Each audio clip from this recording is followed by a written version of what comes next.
fihinna terhadap perempuan, wa ma yutla alaikum fil kitab, dan apa yang dibacakan kepada kamu daripada hukum hakam yang ada dalam Al-Quran, yakni dalam surat yang terkait dengan perempuan dan juga terkait dengan yatama an-nisa, anak-anak yatim daripada kalangan perempuan. Ayat ini berbicara tentang satu fenomena yang ada di zaman dahulu tentang sikap orang kepada perempuan. Dan ini ayat menceritakan tentang bagaimana kaum wanita dzat manzilah, mempunyai kedudukan yang tinggi sehingga Allah Subhanahu wa taala yatawallal ifta, yakni mengambil alih fatwa, memberikan jawaban tentang masalah yang terkait dengan perempuan. Cukup menjadi satu bahagian tasyrif, kedudukan yang ditempatkan oleh Allah di dalam agama, kedudukan wanita, dengan Allah langsung yang memberikan jawaban. Memang semua hukum datang daripada Allah Subhanahu wa taala, tetapi nisbah dalam fatwa ini kepada Allah yang ditanya Nabi. Kenapa tidak dikatakan qul, katakan kepada mereka, jawabannya begini. Tapi Allah menjawab dulu, qulillahu yuftikum, Allah yang bagi fatwa kepada kamu, hai penyoal, hai kaum muslimin, hai engkau mukminin, di mana saja, bila-bila masa saja ada orang yang bertanya tentang perempuan, Allah memberikan fatwa supaya mengambil berat tentang masalah perempuan yang Allah Subhanahu wa taala sendiri yang mencetus, yang mengeluarkan fatwanya. Qulillahu yuftikum fihinna wa ma yutla alaikum. Dahulu orang bersikap keliru di dalam menjaga perempuan. Kemungkinan besarnya adalah sisa-sisa adat jahiliyah yang mendiskriminasikan tentang kedudukan kaum wanita. Dahulu orang kalau membela anak yatim perempuan,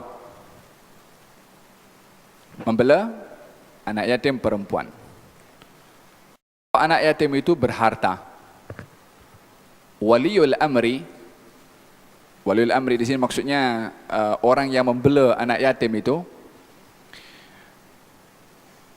bila mana anak yatim perempuan itu dewasa dan cantik, maka yang membela itu akan menikahi karena kecantikannya dan juga untuk mendapatkan hartanya yang dimiliki oleh si yatim tadi.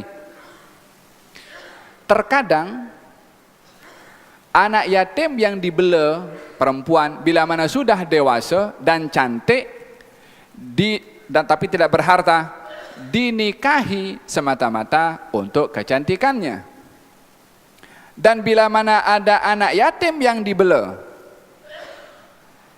tidak cantik dan tidak berharta, dinikahkan kepada orang lain, mas kawinnya diambil oleh yang bela anak yatim.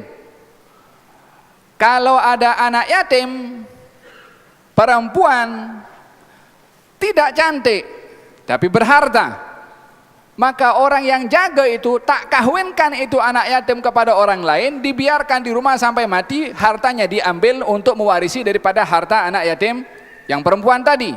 Jadi sikap yang tidak adil kepada kaum wanita dan kepada anak-anak yatim. Ini berlaku di zaman itu.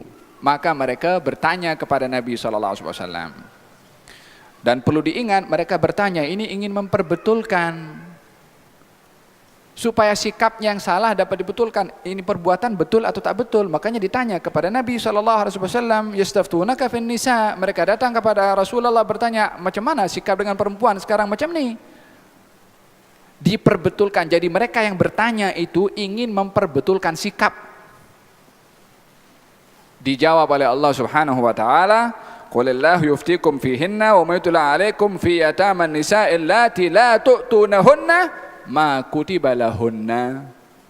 Kamu, yakni dahulu, tidak memberi apa yang menjadi hak kepada perempuan, baik itu mas kahwinnya, baik hak untuk dipeliharanya, sehingga datang seorang kepada Sayyidina Umar bin Khattab. Sayyidina Umar berwasiat kepada para ausia.